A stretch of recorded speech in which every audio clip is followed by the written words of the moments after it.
Hey, today I'm going to go over a dynamic sled pull. It probably could even fall in the, really it's a row. A dynamic sled row, I guess, is more the action that's being taken. There's a couple ways to kind of go about this, and it's really determined kind of within the workout. A lot of times I'm going to start with, when I'm doing this, like early on in my phase for guys, I'm going to go into this position, I'm going to pull it, okay?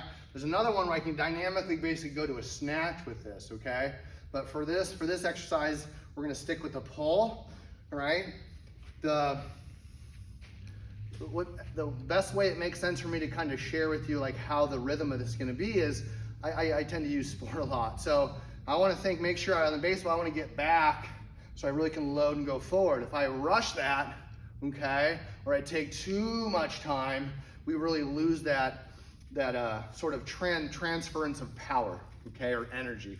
So on this, guys, is what I'm going to do is, first thing to take away is, it really doesn't matter what sort of sled you're going to pull, and it may not even necessarily be a sled. You might hook straps to like a nice heavy duty piece of I guess nylon or canvas, and you can put weight on it and pull it. It doesn't really matter.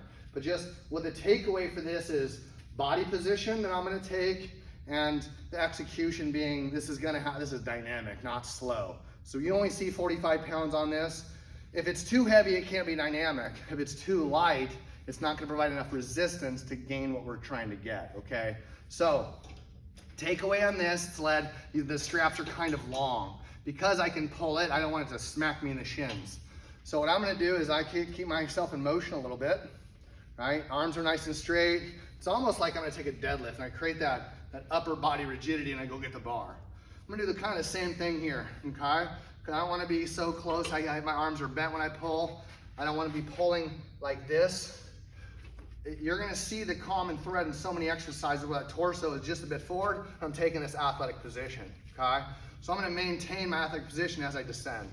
So that descension is where I'm going to create tension. And as I create tension, as soon as I get to that point of greatest tension, I'm going to dynamically pull, okay? And I might have to move out of the way here, okay? So from this position here, I got tension, okay? Breath, sink into tension, get the right distance, sink into tension, pull it, okay? Step back from his position here, nice.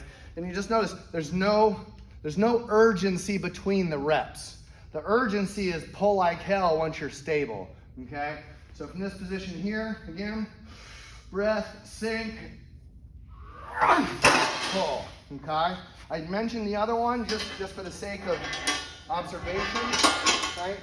Once we get pretty good at this dynamic pull, we can then go to an overhead extension, okay? So, but it's initiated by a pull that I can elevate from. I don't want to go from here and go straight up. Okay, it's initiated by a pull. So, nice butt drop again.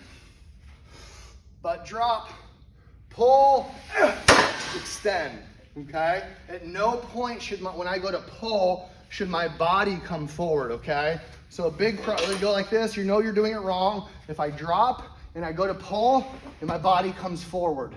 Same, if I go to drop, pull, and my body comes forward. Either the weight is too heavy, there's too much friction, or you didn't settle into your pull and the hands went first instead of the hips, okay? The hands go after the hips initiate, okay? So I'm gonna go ahead and switch around, and I'm gonna throw some of these together, because traditionally what we're looking for is a little bit more rhythm like this, okay?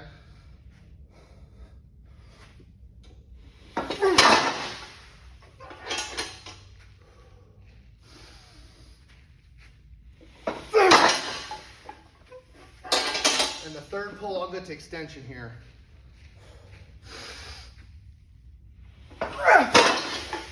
Good. So, again, give this guys a try. The real takeaway is make sure you're not too heavy. This is meant to be really dynamic, okay? Because that's the challenge, not heavyweight.